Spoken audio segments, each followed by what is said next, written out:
Assalamualaikum warahmatullahi wabarakatuh. Bismillah walhamdulillah. Wassalatu wassalamu ala rasulillah wa ala alihi wa sahbihi ajma'in amma ba'du. Perkenalkan, nama saya Abi Abdurrafi Ahmad dari kelas F4612 dengan NIM 13012230334. Ini saya akan menjelaskan tentang sumber-sumber hukum dalam Islam sebagai tugas besar dalam mata kuliah agama Islam.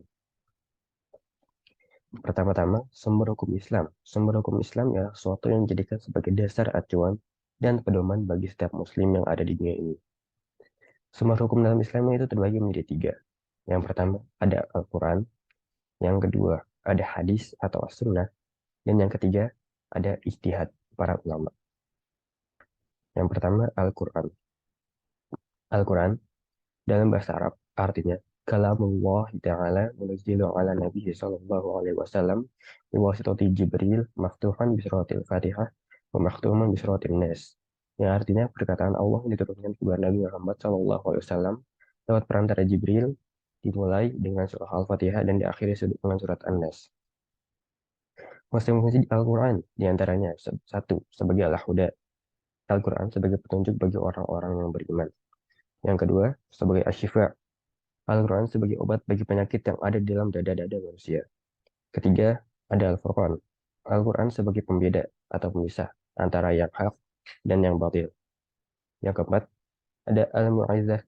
Al-Quran sebagai nasihat kepada manusia-manusia yang ada di bumi ini, entah itu manusia yang beriman ataupun yang kafir. Sumber hukum Islam yang kedua, ada hadis atau as-sunnah. Hadis dalam bahasa Arab artinya kullu ma udhifa ila nabi sallallahu alaihi wasallam min qawlin aw fi'lin aw takririn. Yang artinya segala sesuatu yang disandarkan kepada Rasulullah sallallahu alaihi wasallam, baik itu ucapan, perbuatan, atau takrir, ketetapan. Fungsi-fungsi hadis bagi sumber Islam yang kedua ada beberapa, di antaranya menguatkan dan menegaskan hukum yang ada dalam Al-Quran. Yang kedua, menjelaskan arti yang disamar dalam Al-Quran. Yang ketiga, merinci garis besar yang ada dalam Al-Quran. Yang keempat, menjelaskan hukum-hukum yang ada dalam Al-Quran. Salah satu contohnya, dalam Al-Quran kita diwajibkan untuk sholat, untuk puasa, untuk zakat.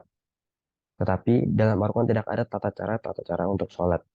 Semua itu ada dalam hadis yang sudah ada sekarang ini. Lalu ada tingkat hadis menurut kualitasnya. Ada hadis sahih, hadis teratas, hadis yang paling terjamin kebenarannya. Yang itu ia pasti bisa dijadikan sebagai sumber hukum.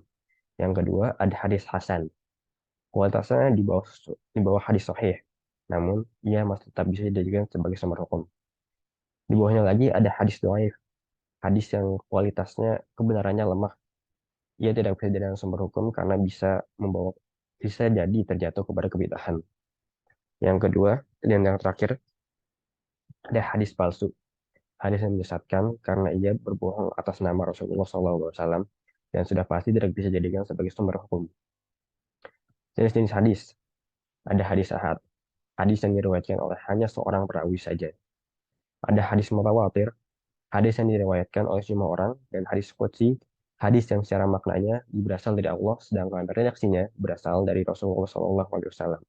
Salah satu contohnya ialah tentang hadis ahad, yaitu dari Umar bin Khattab tentang niat. Sumber hukum yang terakhir atau yang ketiga, yaitu ijtihad. Ijtihad secara bahasa artinya bersungguh-sungguh, dan secara istilah ada proses penetapan hukum syariat dengan mencurahkan seluruh pikiran dan tenaga secara bersungguh-sungguh. Contoh-contoh ijtihad. Satu, para ulama berkumpul dan berdiskusi dalam penetapan satu Ramadan dan satu Syawal. Sudah kita ketahui ketika sebelum satu Ramadan atau satu Syawal, para ulama berkumpul dan mereka berdiskusi kira-kira apakah satu Ramadan atau Syawal akan jatuh pada hari apa, juga dengan melihat hilal. Lalu ada juga hukum merokok.